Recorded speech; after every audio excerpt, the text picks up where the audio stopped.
Senegal's bold and visionary leader, President Bassirou Diomaye Faye, has taken yet another fearless step toward Africa's true liberation. His actions echo the revolutionary spirit of Burkina Faso's Captain Ibrahim Traoré. Just months after standing shoulder to shoulder with Traoré in Ouagadougou, President Faye is now raising the banner of monetary sovereignty, declaring war on the CFA franc, an outdated symbol of colonial domination that has suffocated African economies for generations. But this isn't just a shift in policy, it's a clarion call for every African nation to rise, reclaim what's ours, and build a future free from the grip of Françafrique. Let me paint the picture for you, my people.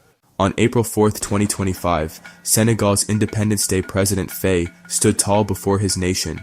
With the weight of history on his shoulders, he unveiled a roadmap to dismantle the CFA franc and build a currency that serves Africa, not Paris. 3 bold paths were laid out, each one a testament to his unwavering commitment to end economic slavery disguised as cooperation. First, he proposed a shared currency within ECOWAS, a long-dreamed union that could bind West African economies into a self-reliant powerhouse. But Faye is no naive idealist. He called out the sluggish bureaucracy. "The slowness is deplorable," he thundered. And he's right. ECOWAS has dragging its feet, paralyzed by indecision and foreign interference. Who, we must ask, is truly pulling the strings? Second, he offered a faster alternative, a shared currency within WAEMU, the West African Economic and Monetary Union. This would be a more agile coalition, one capable of balancing stability with urgency. Faye signaled his readiness to move forward decisively, even if it means narrowing the field. Third, and most daring of all, Faye made it clear, if the regional blocs continue to stall, Senegal will mint its own national currency. His declaration wasn't a suggestion, it was a thunderclap across the continent, a symbol of a sovereign nation ready to break free. This is what sovereignty looks like, a nation that answers to Dakar, not Paris. But don't be mistaken, this isn't just Senegal's fight. This is Africa's fight. Faye's bold move follows his meeting with Captain Ibrahim Traoré, a beacon of resistance, who, alongside the leaders of Mali and Niger, is shaking the foundations of France's grip on Africa.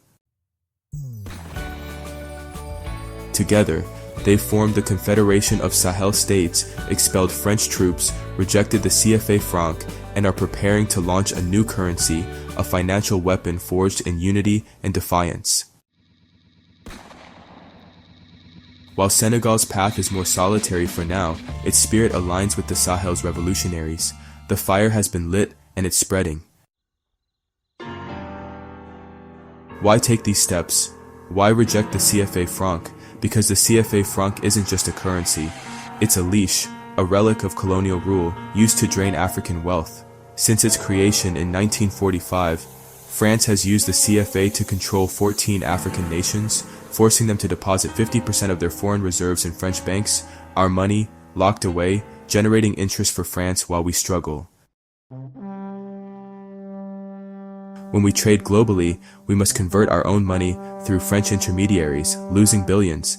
When France devalued the CFA by 50% in 1994, African economies collapsed ours, not theirs.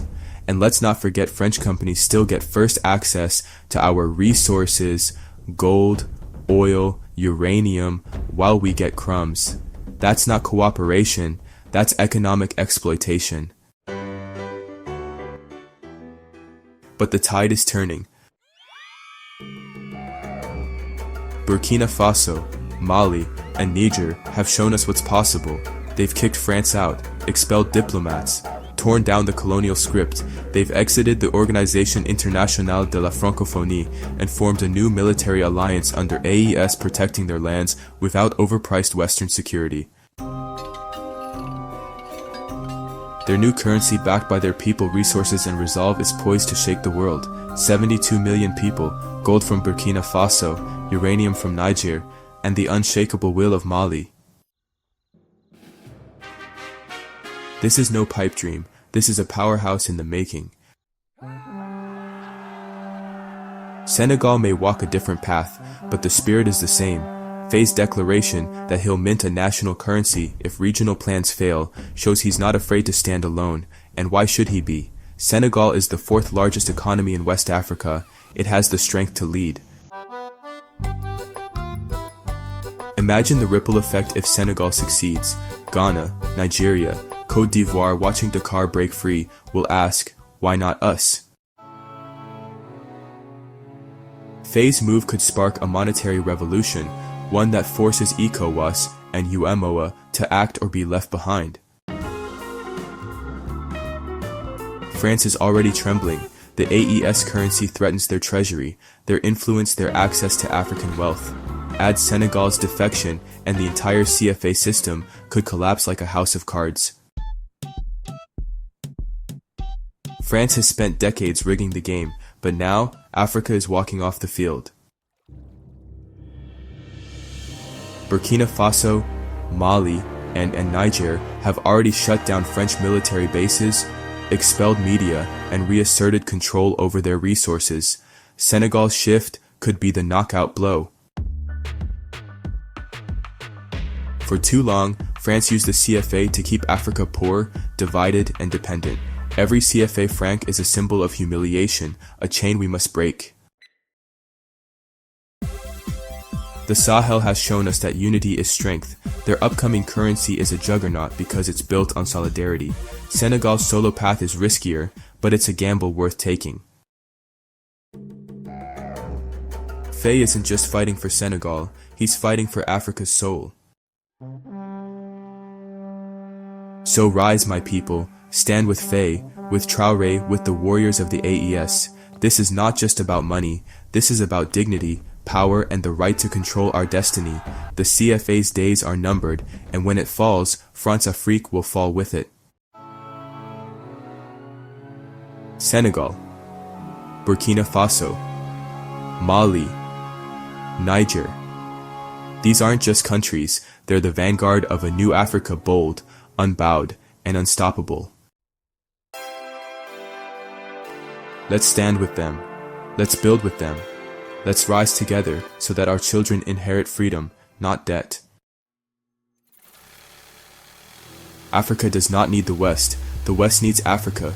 They've stolen our gold, our oil, our uranium, our diamonds, and our labor. They've built their empires with the blood of our people. But we are done begging. We are done surviving. It's time to thrive, with our own currency, with our own policies, with our own power. Let this be the beginning of Africa's great awakening. Let this be the end of Françafrique, and let the world know Africa has risen.